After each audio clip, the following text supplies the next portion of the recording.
I mean, because he's got feelings, you know, like he's not like strange, at least to me. He doesn't know who you're talking about.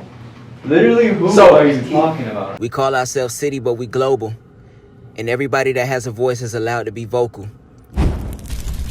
Welcome back, everybody. Changing the Youth Media, CiiiTY Media. I am Jerry Novato. I've got with me today Strange and Unexplained. How you guys doing? What's going on? Doing good. How about you? I'm doing good, man. Good. We have Dylan, Spence, and he doesn't have a name, right? He doesn't really have a name that we know of, so. Who? What y'all talking about? So no one sees that guy over there in the suit right behind? Oh, I mean, I see him. He kind of just handles like my personal, like day-to-day stuff because my brain's kind of all, fucked up. All fucked up. But I don't know. They don't really interact. So is he everywhere you guys go? Pretty much. Who are you referring to? Wait, so he can't see. You can see him. Well, yeah. I mean, like we're chill. We're chilling. I've known him pretty much my whole life. He doesn't obviously go with me like the bathroom and shit. I feel like that'd be a little weird. But he does what we need him to do, and what he can't do, then we just don't do. Okay. Well, I can see him too. All right, good. So that's all. Hoping you could. That's all. What he's? Are you like? I mean, I think imagination's a good part of the creative process. So both of you guys, agreeing on the fact that there's somebody in this room who helps us all out. Kind of like a god type figure. It's good to believe in something. Yeah. So I totally support that you guys believe that there's someone in the room. Okay, so I believe he's your imagination then. Well, according to him. Okay, this is gonna be great. Okay, so how did you guys? First of all, how did you two meet? Because I know he's not part of the equation here. How did you two meet? You want me to go? You want me to go? Yeah, you first? take that one. You take that one. All right, so we actually, before we were Strange and Unexplained, we had a rock band. We were like a classic rock band, Tip of the Tongue, and it was kind of one of those things where I was in the band, and how it is, just people just not taking it seriously. And like, this music is, I've always said, what I want to do with my career. Like, I can't see myself doing anything else. And so for a while, like, that's what I was doing, was the rock music. And then Dylan came into the band, and he played bass, sang a little bit of backups, and it kind of all just grew. We ended up putting one EP out on iTunes and Spotify and all that. But the other people, like our guitarist and our drummer, really nice guys and all that, they just didn't really have a passion for the music as a career. And so when all that kind of ended, Dylan and I started kind of transitioning into the hip hop rap community and just really focusing on that. And that's kind of, we've just been pushing full force for it. And that was, 5 years ago? So long, man. So long. I was 13 years old when I joined the band. Yeah. And I didn't want to join because I was like, I told my mom, I was like, no, Ma, you don't understand. The singer has a beard. Like, he's like 30. At 13. No, I wasn't 13. I was like 4 years older than yeah, me. okay. I was so young. It was so crazy. But yeah, it faded away. Everyone went to college. You know what I'm saying? But Spencer and I both made hip hop on our own time. But when it came time for us to come together, like, we just sent it. And yeah, go ahead. No. I was gonna say, definitely, like, I think in our music, I think we're really, especially going forward, gonna try not to lose that rock side of us, that classic side of us, because we want to incorporate all different sounds. Like, we just did that feature with Greco we had coming out. It's a different sound than usually what we maybe would work on as our music, but we want to be able to do everything. That rock is still kind of like the foundation. Pretty much. I mean, if it wasn't for that, we wouldn't be here right now. So. Yeah. So you guys been making music you guys started on a band 5 years ago. I'm sure you guys been making music before then.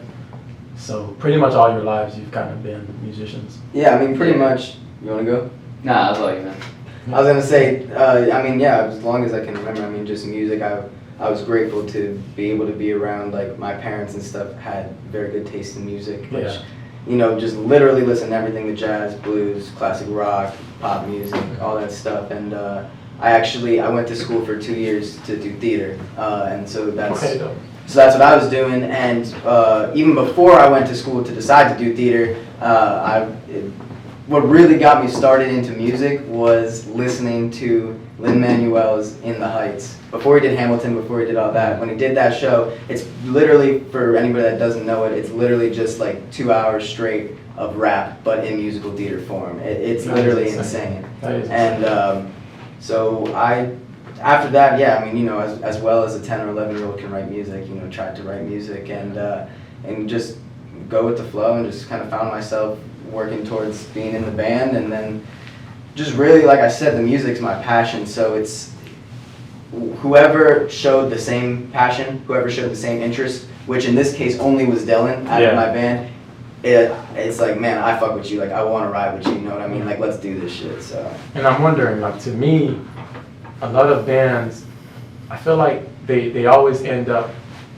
going parting ways eventually.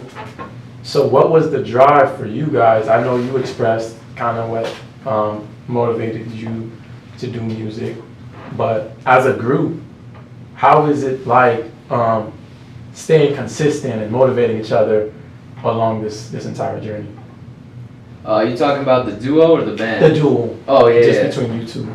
Well, originally we wanted Stranger Unexplained to be big. We had like maybe like 8 people who were gonna be in it. The first meeting. and a couple of the shows, we started basically, it was live shows. We were doing a bunch of live shows, like just rap live shows, but with live instruments. So we, Gotcha. you know, a lot of people that play drums, guitar, and all that shit, and we kind of were just like, so I don't want to say naive because it wasn't, you know, it was what we had to start doing, and it's just like, all right, we're gonna bring all of our minds together, and we're gonna do a big group, but then. Yo, but I'm talking about even before live, like when we were like thinking about the concept, like we were like, yo, we're gonna be like Odd Future, you know what I'm saying?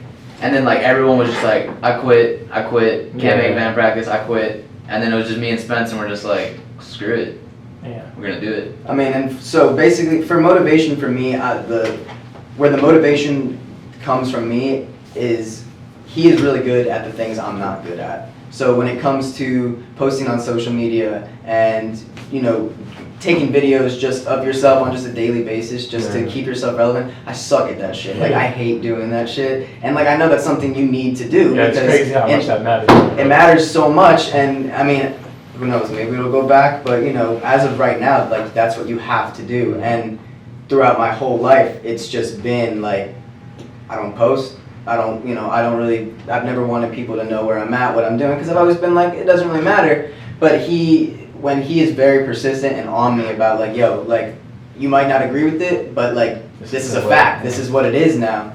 And I think that even just lately, I've really started to accept that as a fact and stuff, and go with that, and really, so for me, that's where it comes from, like on the stuff I'm not good at and the stuff that you're good at, that's what keeps me motivated to keep on doing what we're doing, because I'm learning new shit every day, whether it's from him, whether it's from you guys right now, you know, I'm... Who did you just point out just now? Behind me? Oh yeah. I mean, this is my brother right here, Yeah. we're chilling.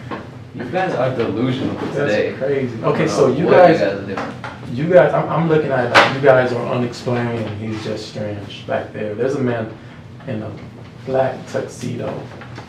Well, it's funny because we actually got asked that question before, like, is Strange Unexplained the group, or are one of you strange and one of you unexplained? Yeah. And I think we kind of came to the conclusion that, you know, we want to be Dylan and Spence, but if we had to go, like, if we were going to make, like, thing 1, thing 2 hoodies, kind of, which is, he's all about merchandise and, like, got this shit in his brain and shit, you know, I think he would be strange and I would be unexplained, and, Well, like, if you went up to me and said, what's up, strange, I wouldn't respond. Yeah. But like, if we had to ask, that's just how it's gonna be, you know? I mean, because he's got feelings, you know, like, he's not, like, strange, at least to me. He doesn't know who you're talking about. Literally, who are you talking about right now? So, did you introduce my man here to your friend behind you? I've tried multiple times. And he just looks at you crazy. Yeah, and it's, I don't know. You know, I'm not, like, if we want to get like into religion, you know, I totally, you know, accept Spencer having a guardian angel like that. you know, like somebody who's looking over him metaphorically. But when he goes dabbing him up and stuff, I don't know if I can like support that because it's getting up here. You know what I'm saying? Yeah. So I don't really. I'm worried about Spence's mental health. Is that? But kind of thing. he's season 2. You understand that, right? Yeah. Dude, So he's just backing you up, I man, think 'cause you're it's the weird. one. I think you're the one that needs. Thank you. Maybe, Case closed. maybe. I don't know. It's just, it concerns me that he's afraid of the coronavirus, like all of us are. Well, of course. I mean, you know, he wouldn't be real if he wasn't afraid of it. You know what I mean? That's true. We call ourselves CiiiTY, but we global. And everybody that has a voice is allowed to be vocal.